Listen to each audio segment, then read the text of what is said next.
But right now, just gonna erase most of the pencil lines with my kneaded eraser.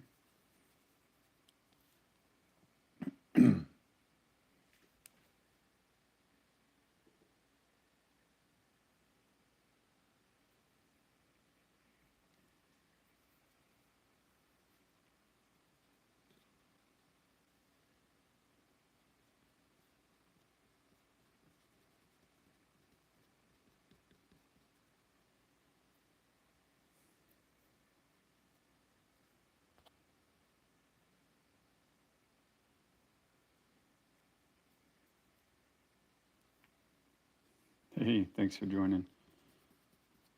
I'll take a look at the comments every once in a while, but for the most part, my eyes are going to be on the drawing.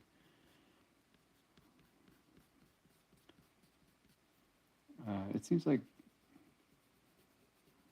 I never spend much time like looking into the actual details of this, but I think YouTube is now set to the vertical format, whereas it used to be horizontal. Um, I don't know. I actually prefer the horizontal a little bit, but I can understand why they seem to be pursuing Instagram a little bit.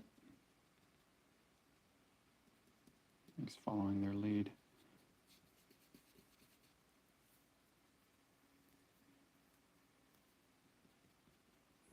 So yeah, this and several other pieces will be auctioned off this Sunday as part of Comic Art Live. And they're all 4x6 headshots. Um, and then we'll have one bigger piece. If you haven't seen them yet, here's Black Panther and Silver Surfer.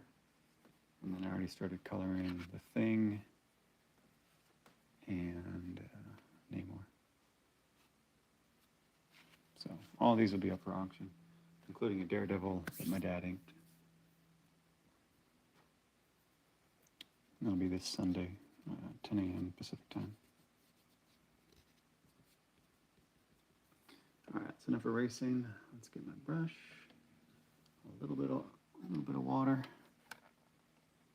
and I've got my Holbein watercolors.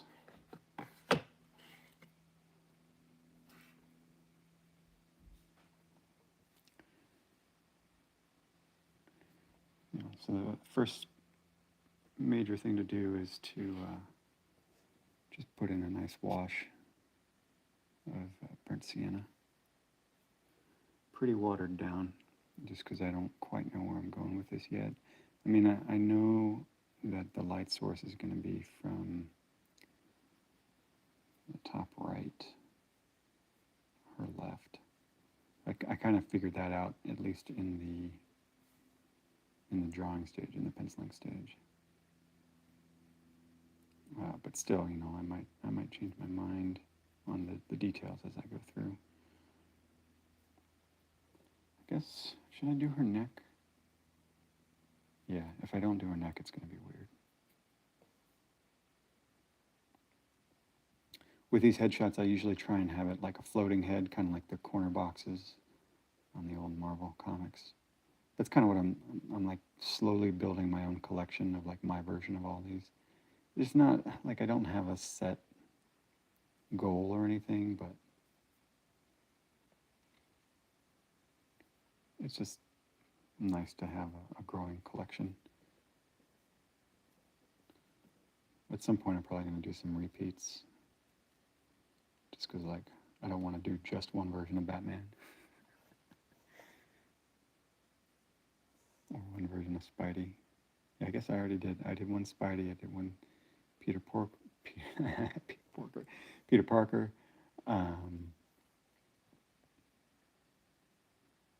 One of them was painted, of course, so that further complicates the decision tree. Any art books on the horizon? I'm trying to, but I never have the time. Somebody has contacted me about putting one together, but it's really on me, and I never really have any spare time. So until that changes, it's not going to happen, unfortunately. But you know, like most of my art, it's already in books. You just gotta get out there. It would be nice to have a single collection. The closest thing I've come to is the Modern Masters Volume 30, which I have in my shop.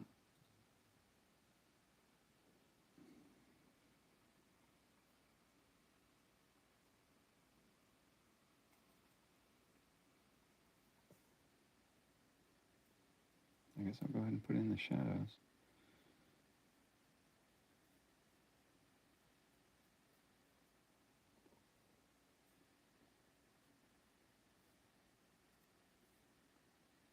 Sometimes I go back in with a little bit of water to smooth that transition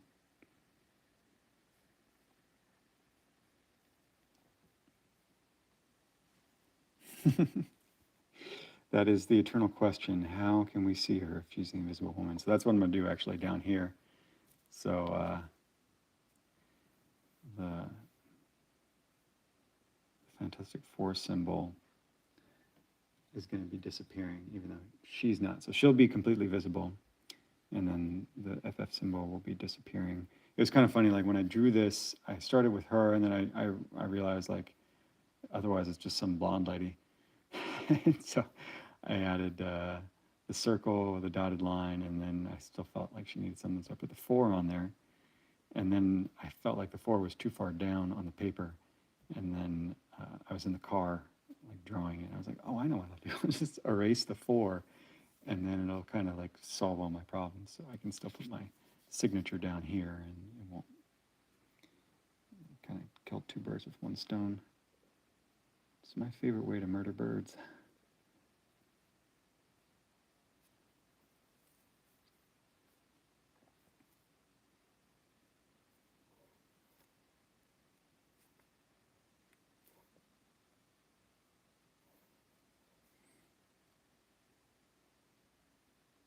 I'm gonna paint for about 30 minutes. I don't know if I'll get to the logo, but maybe I'll give it a shot just so I can show like how I'm gonna make it invisible. I will probably ink half of it, and then the remaining half will be all watercolors, so I can control the opacity. Because ink doesn't have a lot of give as far as that goes. You can water it down sometimes with an ink wash, but for our purposes, watercolor is going to be the way to go. A little indication over the lower lid there, right there. Good.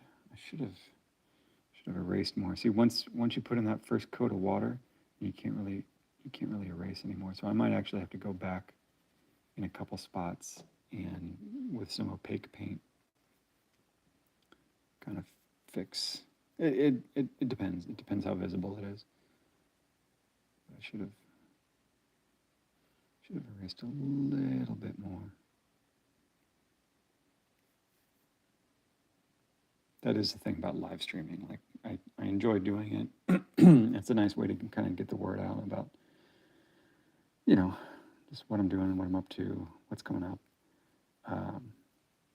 But there are things that like I forget to do, and it's just because I'm talking while I'm painting.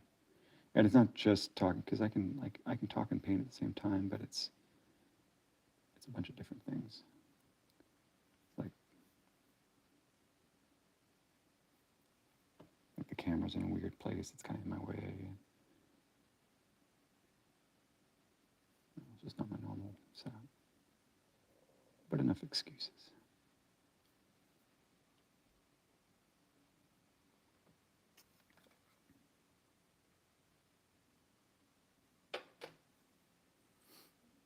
Here, and I'll show you, where is, oh yeah. So I have this like little 1/6 scale model that I use for a lot of, oops. You guys still see me? Yeah. Oh, where is my light? There's my light. So I use these models to get a quick look as far as what I want the shadow to be. So I'll just kind of hold it up, see where I like everything. Sometimes I'll paint from life, other times I just need a quick idea. But you can see, kind of move things to get the shape of the shadows that I want. So it's mostly, she's going to be mostly in light, but I want the shadows to be mostly on the left. Yeah, that's good. I'm taking mental notes here. Kind of where the highlights are. All right.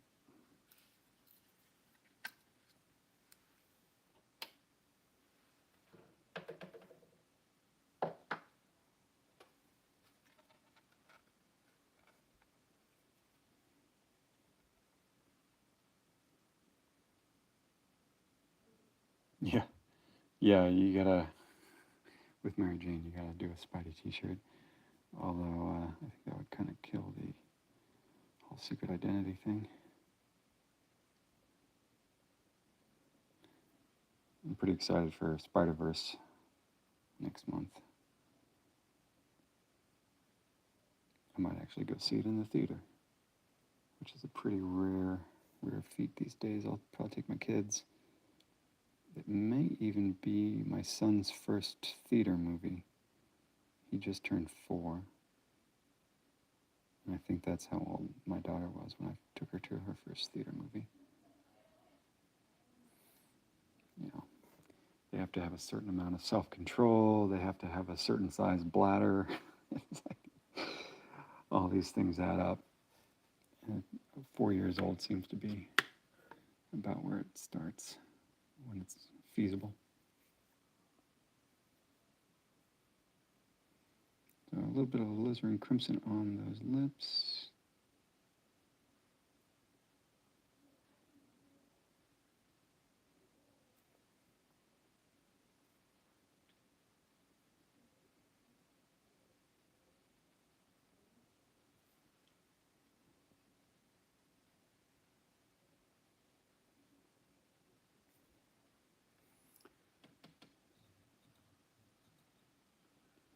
All right, now give her some blue eyes. We're going to use this blue, which I can never remember. It might be peacock blue, just some kind of phthalo. You know, a greenish blue as opposed to a reddish blue.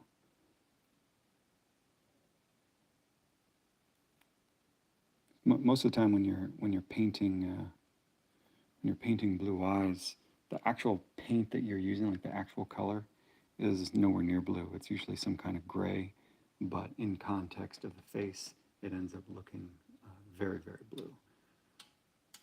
Like if you used real blue on like a real painting, it'll look kind of electric, which, you know, might be what you're going for, and often it is something that I'm trying to achieve. But if you want it to look natural, it ends up being some kind of gray. Unless, of course, you're doing a cartoon like this, then it kind of different rules apply. All right, let's get a base layer on the hair going. Some yellow ochre and a little bit of burnt umber.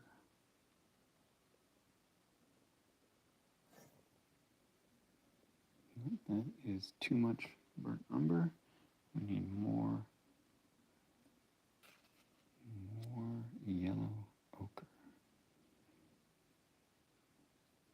I always find, like, I like painting blonde hair, but I like inking dark hair, just because of the specific way that ink and paint react.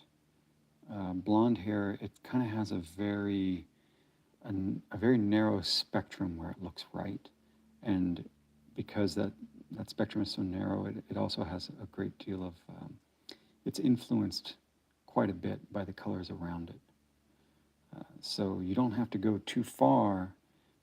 Well, if you add too much of the yellow ochre, it looks way out of gamut and completely unnatural. And again, that might be what you're going for, but I'm talking mostly about naturally blonde hair. there's just kind of a narrow window where it looks right. It's almost kind of like skin in that sense, where we are more sensitive to what looks wrong, I guess, when it comes to skin. And I feel like the same is true with blonde hair because it's already so light. So you're compressing the color space that you have to work with. Whereas with darker hair, you have a much larger color space, going from, you can do a bright white highlight all the way to perfect black. So there's a very, very large range in there, both in terms of value, but also color, hue, saturation, that kind of thing. But with blonde hair, and actually white hair too, gray, your darks can't go as dark.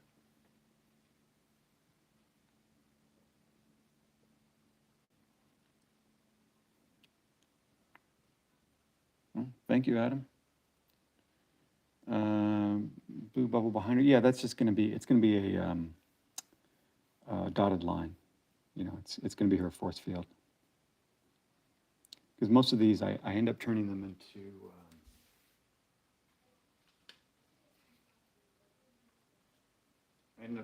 stickers, which you can get, like, when I sell stuff on my online shop, every order comes with one of these stickers, and you can request which one you get.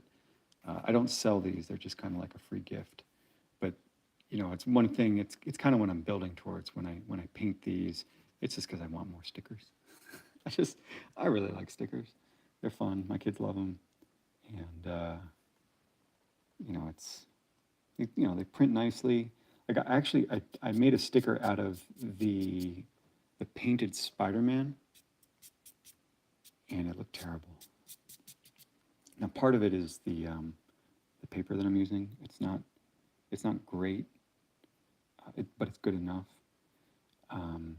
So like cartoon, with line work and color, that comes out pretty well. But as soon as you try and start doing the painted stuff, which is essentially like kind of like a photograph, at least in terms of gradients and whatnot, it looks very muddy and just not as great. So for the stickers, I mostly stick to just the color stuff. Give me 1 second. I'm gonna shut the store.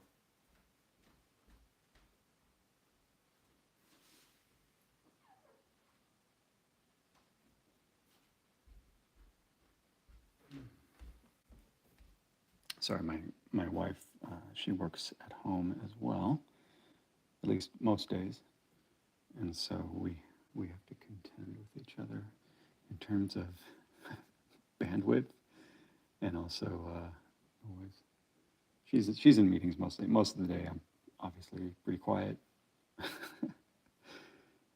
Comes with the territory, but every once in a while, I want to do a live stream like this. I usually give her a heads up, like, hey babe, I'm gonna make some noise, and thankfully she's very forgiving. She knew what she was signing up for when she married me almost 10 years ago. However, I did not know what I was signing up for. She has turned into like this super powerful corporate executive that I did not know was there, which is pretty amazing. Because we both went to art school, so you kind of never know. Like, I was one of the rare students who kind of pretty much knew exactly what I wanted to do and who I wanted to do it for, and I just kind of I knew exactly what I wanted, and it was a somewhat viable career. Obviously not for everybody, but with a little bit of luck and a lot of hard work, you can do it. And but it does, like, it's a little different than I think a lot of students who just want to draw, which is a fine pursuit in my opinion. But I just happened to like doing something that could also make money, could also be a somewhat legitimate career. which is not always the case. You know, some fine artists can have a really tough time because it's like you may know what you want to do in terms of your work, but how to turn that into a viable career is a much different prospect. And so, going to art school, I could kind of see that amongst my friends. We some of us took somewhat similar paths, and a lot of it. There's just a lot of variety. There's just no one path. Even within comics, there's just, I don't want to say infinite possibilities, but obviously you can kind of group some paths with others, but it's each take is pretty unique. And my path is kind of different than how I envisioned it, even though I had a pretty good idea of what I wanted to do. And now I have, as I'm older, I have a much kind of longer horizon, in terms of planning. I try not to plan too hard because I know a lot of that stuff is up to luck. But at the same time, if you don't do just the bare minimum of planning, the time just slips away from you no matter what.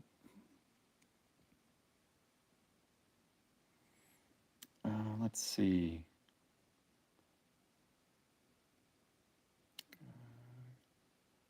Wow, Rio de Janeiro. Brasilia, Brazil. No, sorry. Sorry, I'm not Brasilia. I'm singing the song that's in my head, which I think was actually from Spanish class, but I know they don't speak Spanish there. But I appreciate you watching. Crispy asks, you think you'll ever eventually sell a sticker pack? No, because I don't really, obviously don't own the rights to any of this stuff, and I've seen people do it, to be honest, so that's kind of one reason I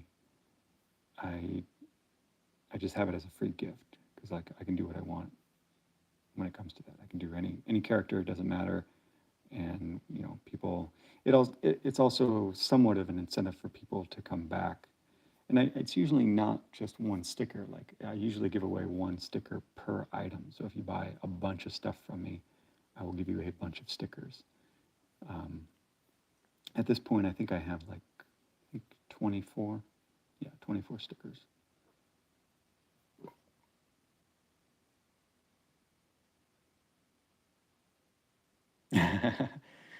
Yeah, sorry, that's my Bob Ross voice. It happens when you paint. It's very calming, like whether you're doing the painting or not.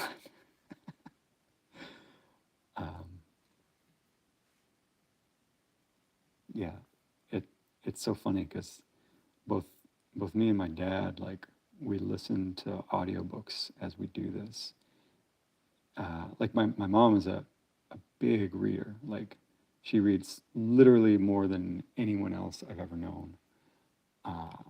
And I did not get that gene.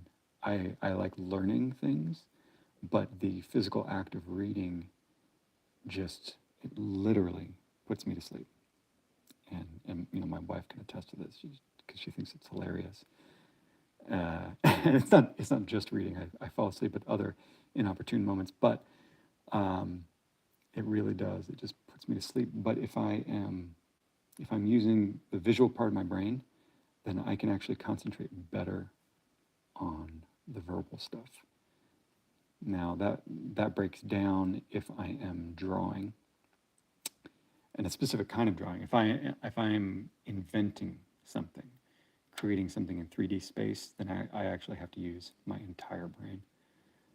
So it's kind of like driving. Like, when I need to yell at the kids to tell them to be quiet when I'm at a crazy intersection. It's like I need them to be quiet, or sometimes they'll be talking to me, and they'll be saying things, and they'll think that I'm listening, and I'm not, because I'm just, they're being polite, but I'm not listening to them at all because I'm concentrating on, not dying in the car. So it's one of those things. It's that part of my brain.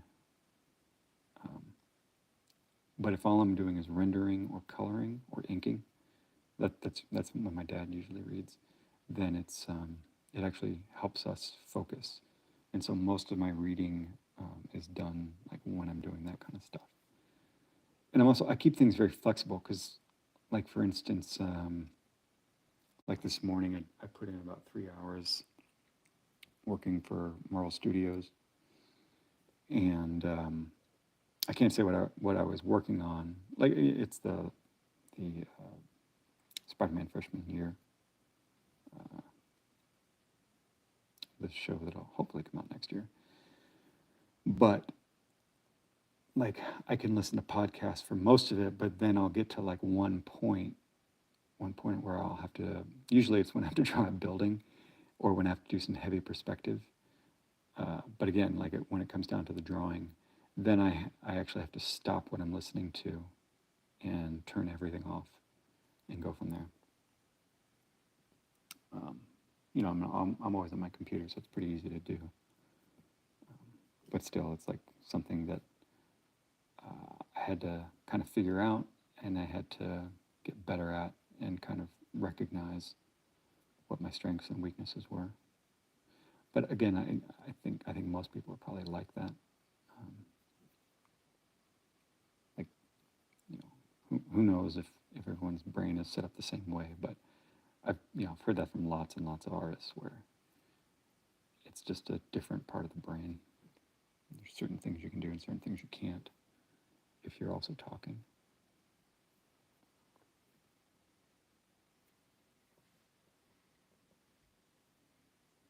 Crispy asks, "What's your favorite superhero you either work on or read stories about?" Ugh. I always get this question, and it really changes. Like I don't even really know anymore. So usually, what my answer ends up being is like, I always love Spidey. I always love Batman, but they're usually like, I usually follow the creators more than anything else. Like I have never in my entire life just bought one title of like Spider-Man or anybody. What I have done is followed specific creators. Like for instance, I was not picking up X-Men, and then I saw Frank Quitely and Grant Morrison on New X-Men, and all of a sudden I was picking it up every month.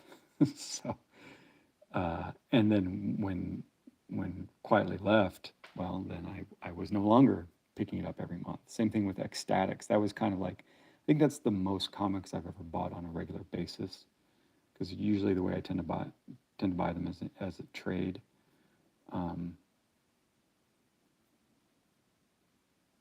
I know that doesn't really answer the question, but that's just kind of how I buy it. It's always by creator and not really by character.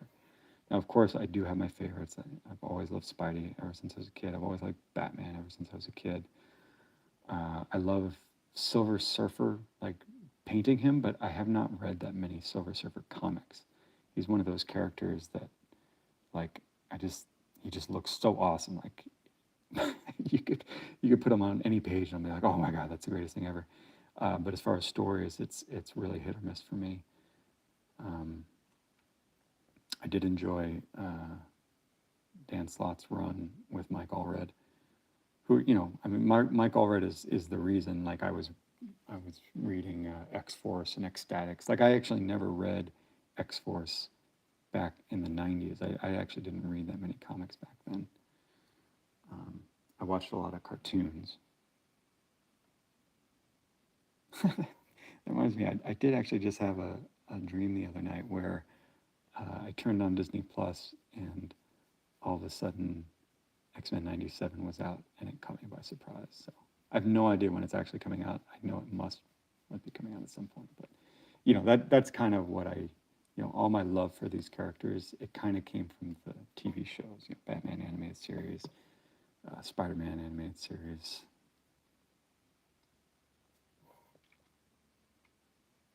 But of course, my love for the characters grew as I actually started working for Marvel. Like I wasn't a huge Cap fan, and I wasn't a huge Fantastic Four fan until I started reading like the classics as I started working for Marvel, because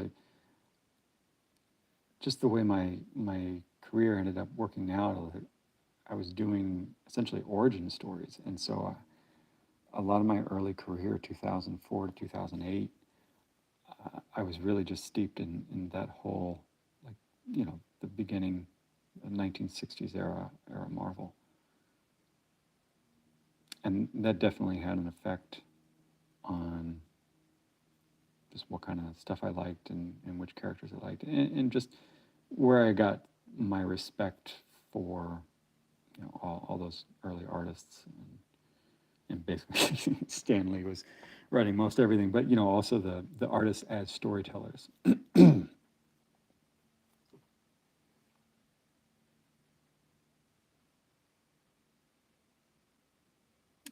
Doll 88 asks, you gonna give her a bit of blush? Yeah, yeah. I usually do that at the end. I usually wait. I want to get the shadows all figured out.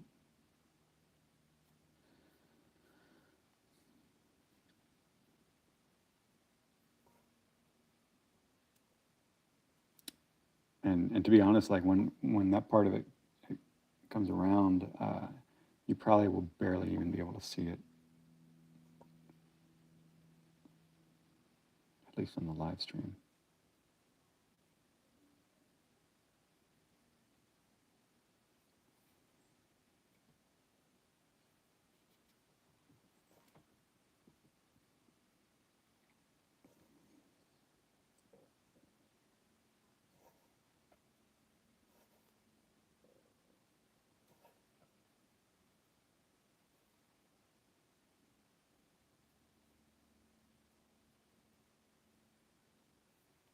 A little bit of burnt umber for the eyebrows. Eyebrows are always a definite, like, a design choice, especially when it comes to characters with light hair. Because you can get away with like black eyebrows if they're thin on a light-haired character, and it'll still read as, like the normal color hair for that character. But um, here I've kind of done a blend where it's like a little bit of black and then mostly just outline.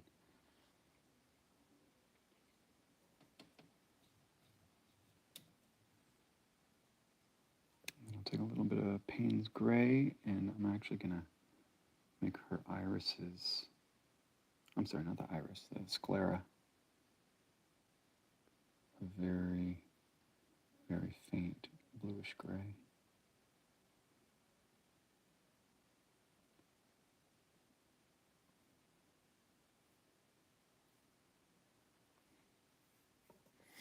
And then take a little bit more. What time is it, by the way?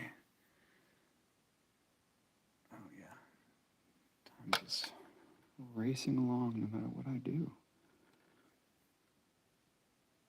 Yeah, I need to get all of these done by, well, they're going to be auctioned on Sunday, but I need to get them all done before that, probably before the weekend. Today, so I'm always putting in like 10 to 20 hours with Marvel Studios, and then today I'm finishing up a DC cover, a jam piece with Joe Quinones. Not sure what I can't share it right now, but hopefully we will when we get the chance. And then I'm also working on Thundercats, big poster print, like fine art print for them. And that I'm about 100 hours into that one, so I might need another. God, I might need another 50. It's my own fault. I knew it was going to be bad, but like I just love Thundercats. I couldn't say no. Plus, I just get tired of like I get tired of my best work being behind me. I always want to do new stuff, and Thundercats is something I've never really done a single piece where I gave it my all. Done sketches here and there, but it's always a little bit different. No idea when that'll come out. And then the rest of the year so far, I'm just, man, this year it's a little crazy in terms of just non-art um, demands on my time. So that's the thing, is like, I always feel like this whenever I feel unproductive, and it's kind of like anathema to my core. So it's not a feeling I like, but at the same time, I just kind of got to deal with it. Um, the good news is, like, I'm financially secure. I don't have to worry about paying the bills, which, you know, that kind of stress is much different. It's a much different flavor, as I'm sure everyone can relate. So yeah, most of the stress I have is like pretty much self-inflicted.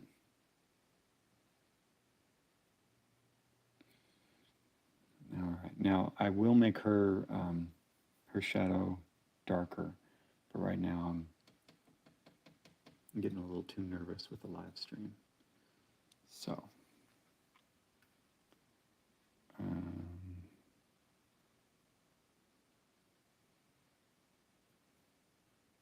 so yeah, what I was going to say. Oh yeah, so for the rest of the year, I'm actually thinking that I'm just going to do commissions, but that doesn't mean like I'm going to open up the floodgates. It means that I'm going to finally complete all of the commissions that I had promised people 10 years ago. And then if I can do that, then maybe I'll take on a few new ones. Mainly just because I need, you know, I want to work. I want to create, make new art, but I can't do deadlines anymore. It's just, my time is not my own when it comes to like my family and whatnot. So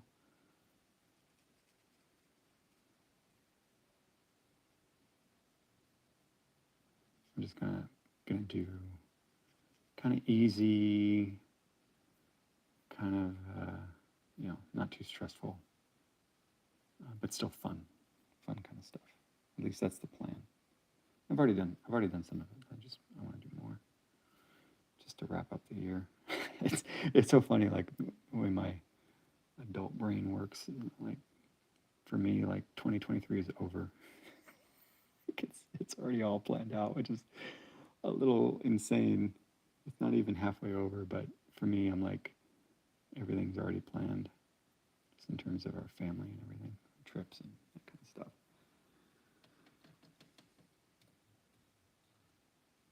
All right, I want a little bit more blue in her collar. Now she won't have blue. We won't have the actual blue costume, but I do want to do the four, the logo on the four. So give me a second. I'm gonna move this guy. So one last time, Comic Art Live this Sunday. Blah blah blah.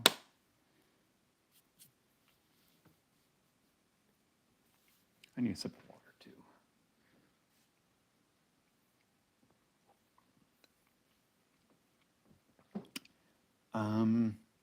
Can I share what the DC series cover is for? No, I can't. I actually have, once I finish this, hopefully today, I'll have two DC covers in the pipeline. I can't say the one now, but I think, yeah, I think I can probably say the other one. So I did a Teen Titans cover. I can't show it, obviously, but it was a lot of fun. I had to do it real quickly, so it's all digital. But you know, it's kind of like, it's a little more fun than what I usually do, just because of the nature of the characters. You know, if you know anything about the Teen Titans, which actually I don't know a ton, so it was kind of fun to look back. Like I didn't really know who Donna Troy was. Like she was a character I was always aware of, but I didn't know. Oh, by the way, Copic Multiliner, 0.3 millimeter SP. I love these things because they're you can refill them. The tube is aluminum, just feels great. So yeah, it's gonna be, that's about as far as I'll go.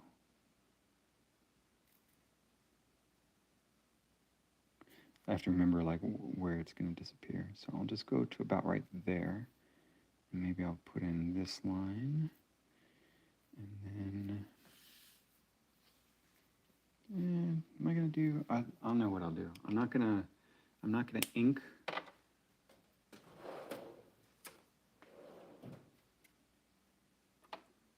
I'm not going to ink with a template, but I will pencil with one just to firm up my lines here.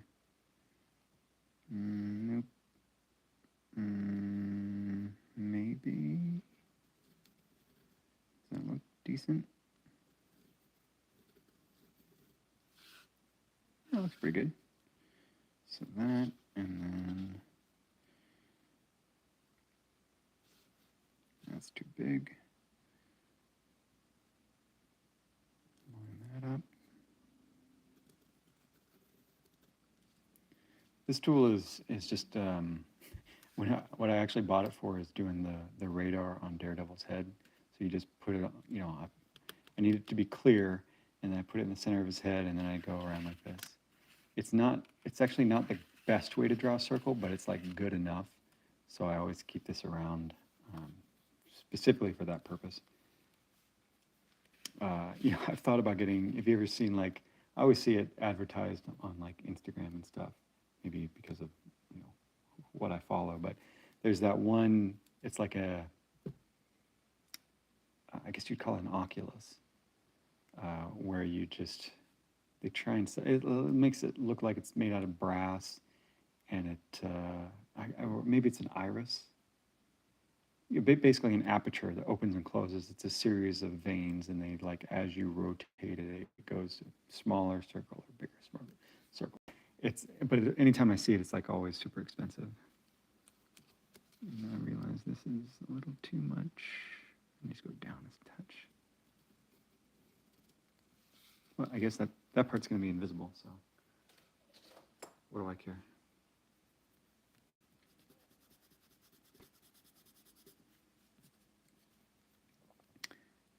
And I'll erase all my guidelines.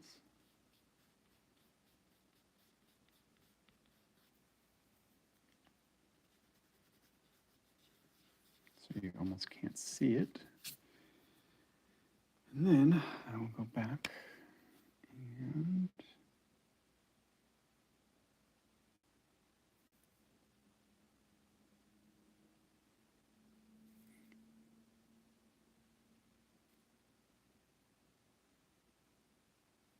actually, I kind of like, sorry, I got to, when I do a circle.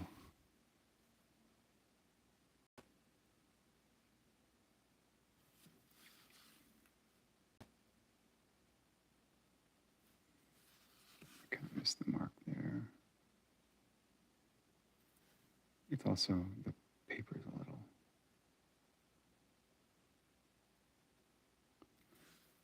little rough there, but it'll be okay. All right. Okay.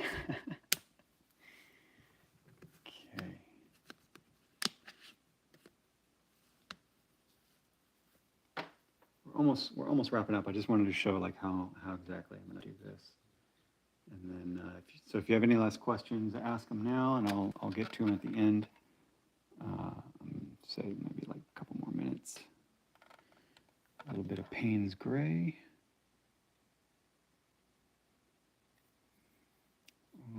Where's my highlight? It's going to be, I guess it'll be there.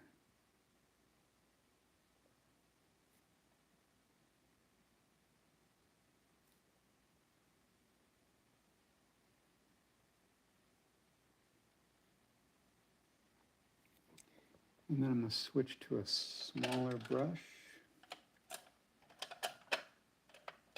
If I can find it. There we go. Just basically a smaller version for no other purpose.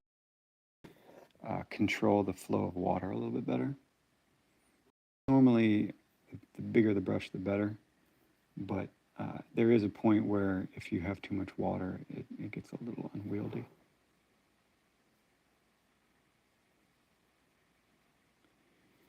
And since I'm trying to do a gradient, you know, that's basically how gradients are done in watercolor, is just modulating the amount of water. that's in your brush mixed with the pigment.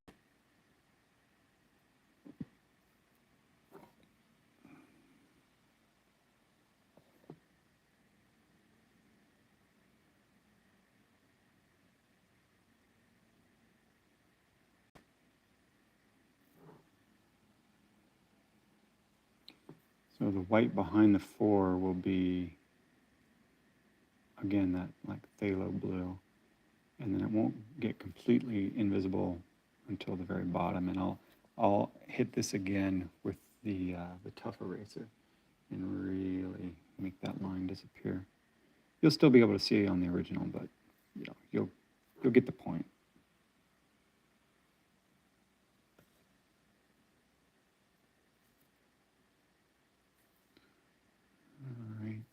All right, maybe I should leave, yeah, I'll leave the little, how did I draw it before? I'd taken a photo previously. Oh, I see, so I left the highlight all the way across. Maybe I'll just do that line. That's what I meant to do. So I'll have like a little reflection line down the center here, and then that'll disappear.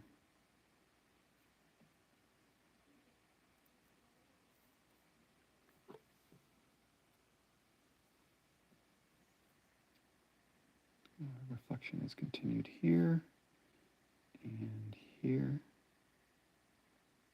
You notice I'm kind of using almost cross-hatching little lines. And then I'll come back with a little bit more water and kind of blend it all up. I usually do that. I don't really think about it, but I'll notice myself doing it. And I think it's just a way to have much, much tighter control over where the pigment's going. You know, it's when things get super tight, like right here, which is especially true on like logos and that kind of stuff.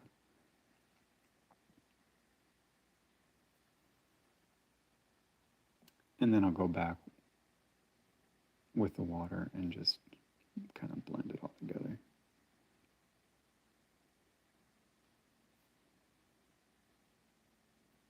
And then more water. And then make it disappear.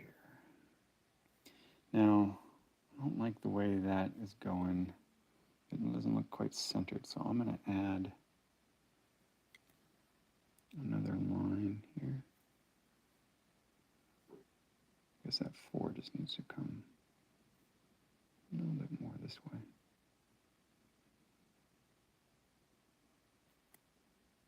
Maybe I'll move this over too.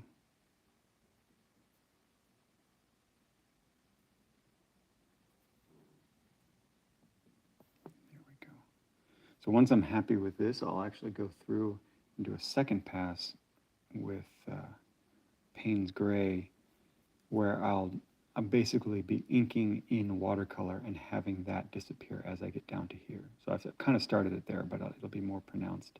So both the pigment, the coloring will disappear, and as well as the inking. So I'll do that here and here, here and here as well. But that's roughly what it'll look like. And then make sure that's dry. And then I'm going to hit it with the this one. You know, so it reads as white, but it actually has a little bit of color to it.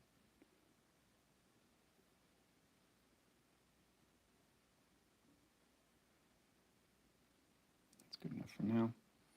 So I'll let that dry, and then I'll probably hit everything again. So that's going to be it for today as far as live stream goes. There's a little bit more to do, but it's boring to watch. So let's see. Panther sticker look cool. Thank you. Have I heard of Robin? Yes. Yeah, it was fun. It was fun painting Robin. Well, drawing. I didn't paint him. I really haven't drawn that much of Robin. I never liked him that much, but for some reason, like this time, I really enjoyed it. Colored inks for line arts. Oh yeah, I do that all the time. Even had my dad start doing that recently. I sent him a piece for ink, and then I sent him a little tube of acrylic wash to do the colored inks as well. Any cons I'm thinking about being part of in the near future. Nope. Nothing right now. I don't know when I'll ever do that again, honestly. I just don't have the time. I'm gonna watch the indie movie. We'll see. I love Indiana Jones, but it's one of those things where I'm happy enough with where it stands. I don't know. I mean, I have an open mind when it comes to that stuff, but let me put it this way. I won't be the first person in the theater. If people love it and say it's amazing, I will probably see it. And that's usually how I tend to do things. I let other people, I kind of get a sense or feel for where things stand. And then if it's good enough, it's worth my time, then I'll go see it. Or usually stream it at home. All right. Thank you so much for watching, guys. Once again, these will be auctioned off this Sunday, May 21st, 10 a.m. Pacific time. And again, this is everything. And as always, I have a bunch of prints available at shop.paularevere.com. And every item comes with a free sticker of your choice. Just let me know which one you want. Thanks so much for watching, guys. I hope you enjoy the rest of your day and the rest of your week. I'll probably live stream at least one more time, maybe on Instagram later this week. All right? Thanks so much for watching, guys. Enjoy.